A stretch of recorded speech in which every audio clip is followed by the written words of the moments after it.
Hello and welcome. Today we're going to tackle a really important topic, something that quietly shapes the global economy and even the prices you pay every day. We're talking about trade barriers. Have you ever been online or maybe traveling and you've noticed that the exact same phone or pair of sneakers costs way more in one country than another? It's a really common question. And yeah, things like shipping and local taxes definitely play a part. But a huge piece of that puzzle is something called a trade barrier. So the real issue here is trying to understand these hidden rules that governments put in place. They pretty much act like gatekeepers for imported goods, and they have a direct impact on how products move around the world, and you guessed it, the final price tag you see in the store. So by the end of our time together today, you're going to have a really solid grasp of the main types of trade barriers. More importantly, you'll see how they affect everything from the global economy right down to what's in your own wallet. Okay, so here's how we'll break it all down. First, we'll define what trade barriers actually are. Then we'll look at the four big ones: tariffs, quotas, non-tariff barriers, and embargoes. And we'll wrap it all up with a quick summary of what it all means. All right, let's start right at the beginning. What exactly are trade barriers? The official definition you see here calls them government-imposed measures that restrict or complicate the free flow of goods. But let's put that in simpler terms.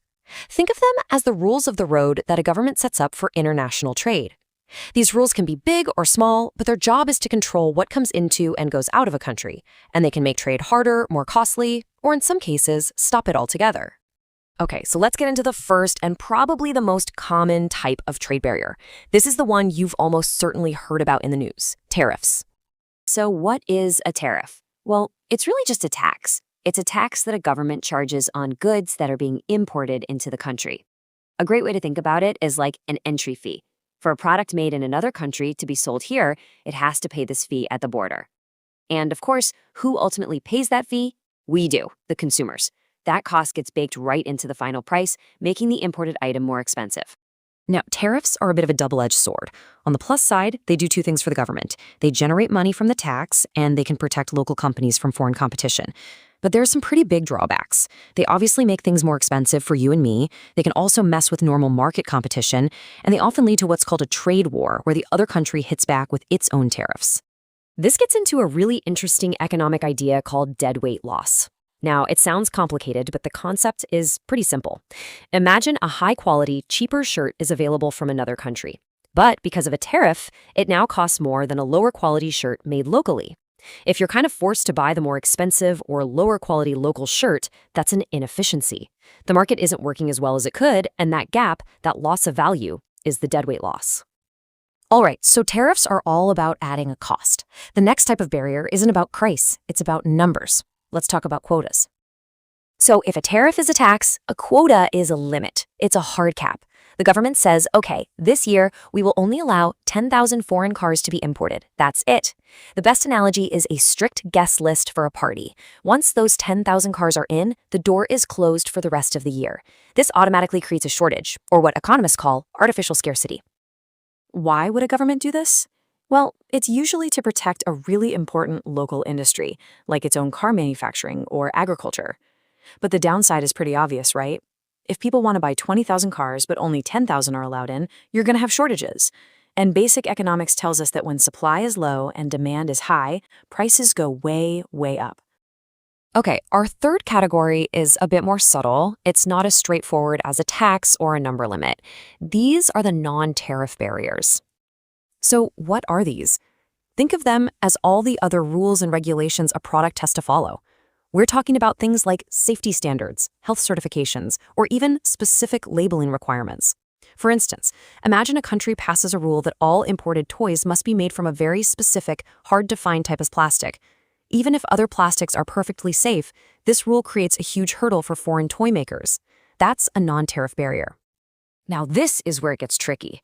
A lot of these rules are genuinely important. We want our food and electronics to be safe.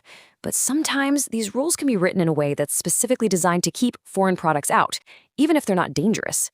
It can be used as a sneaky way to protect local industries without actually calling it a tariff or a quota. So it walks a very fine line. So we've covered taxes, limits, and rules. Now let's talk about the most severe and powerful type of trade barrier there is: embargoes and sanctions. This is basically the full stop of trade. An embargo is often a complete ban on all trade with another country. Sanctions can be a bit more specific, maybe targeting certain individuals, companies, or industries. But the most important thing to remember is that these are almost never about protecting a local industry. These are tools of foreign policy, used for political or ethical reasons. The goal might be political, but the economic consequences are huge, and they ripple outwards. Embargoes can completely disrupt global supply chains. Suddenly, a country that relied on oil or wheat from the sanctioned nation has to find it somewhere else, which drives up prices for everyone. It creates massive instability and uncertainty for businesses all over the world, not just in the countries that are directly involved. All right, so that's a look at the 4 major types of trade barriers. Now, let's take a step back and summarize what we've learned. This chart really puts it all in perspective. You can see the progression clearly. A tariff is a tax that raises the price, mostly to protect an industry or make money for the government. A quota is a limit on quantity, again, to protect a domestic industry. A non-tariff barrier uses rules and standards to do the same thing, often under the guise of safety. And finally, an embargo is a total ban used to apply political pressure. 4 different tools for 4 different but related goals. So let's quickly recap the main points. Trade barriers are government rules that get in the way of international trade. Tariffs are taxes. Quotas are limits on the amount. Non-tariff barriers are all the other rules and standards. And embargoes are the most extreme, a total ban, usually for political reasons. And every single one of these involves a fundamental choice, a trade-off between protecting your own country's businesses and enjoying the benefits of free trade. And that really leaves us with the big central question in all of this. And there's no easy answer here.